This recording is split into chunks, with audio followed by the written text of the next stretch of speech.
My name is Derrick Wheeler-Smith. I most recently served as the National Director of Youth Engagement with World Vision. I recently moved to Eugene with my family, and I'm in the process of going to law school. How I became aware of the Breakfast Group was through a fellow friend of mine, Terrence Proctor, who was a Breakfast Group member. Terrence actually served as one of the directors at Seattle Urban Academy, where I taught.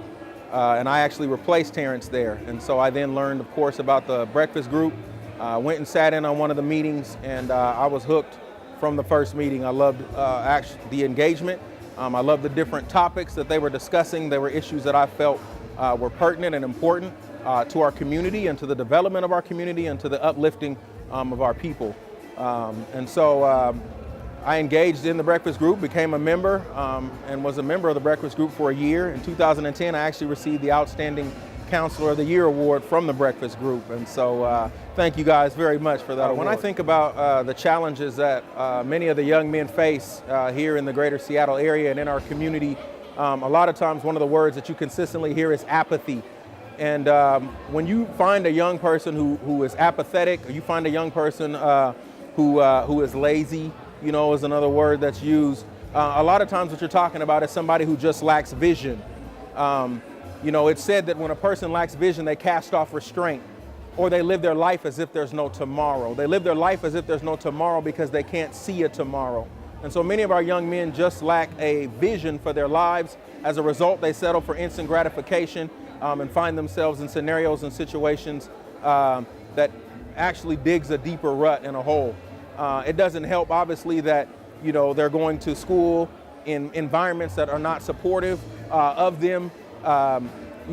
Unfortunately, they're actually being miseducated, learning about things that are not empowering to them nor uplifting to them. And so they're uninspired, and they don't really see the value of being in that place. And so there are challenges that we have just with the educational system, with teachers that can't relate to our kids, that stigmatize our young black boys. And really see them as a threat, or they're afraid of them, or the young man comes in the class and maybe he has cornrows or his pants are sagging. Well, they've been impacted by the media, and so that then impacts how they engage that young man, and they don't engage them or they don't see the potential in that young man as the leader that young man actually is. And so teacher expectation dictates student performance, and we have people that don't really have high expectations for these young men. They don't have a vision for these young men, and these young men don't have a vision for their lives. And so naturally, I think what we're experiencing, is the consistent degradation of a system that also continues to perpetuate this reality that doesn't put them in a position to be successful. I think it's interesting that when you go to other places across the country, that there is, at least to some degree, at times a higher level of visibility of African Americans in successful positions. This isn't to say, obviously, that there aren't African Americans in successful positions in Seattle, because there are, but there's something about the visibility and the consistency in which you see that, I would say, to a higher degree. And so that says something to a young person when they begin to see that and what that does, the imagery that creates for them.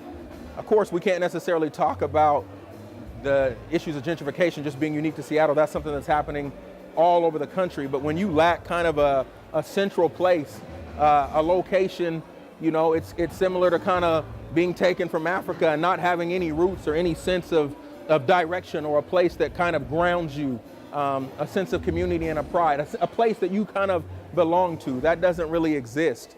And so I think because black folks are so scattered, we don't see the consistency of events like tonight, where there's stuff in places across the country where these kinds of things are going on all the time.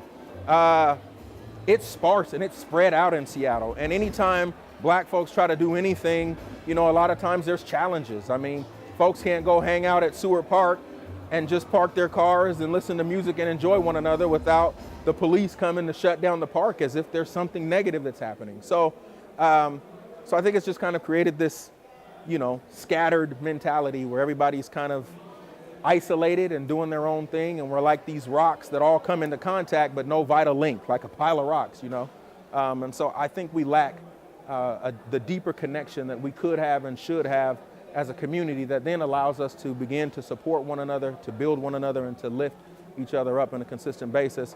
And I feel like that was something that I was missing, and that's what the breakfast group gave me and why I joined, because it was an opportunity to come together with other men from walks of life, older gentlemen who were extremely successful, have done and are doing amazing things, but wanted to give back to the young generation, the younger generation that's coming up, and wanted to put themselves in a position where those young people could stand on their shoulders because they're the next generation and we have a responsibility to give back. So.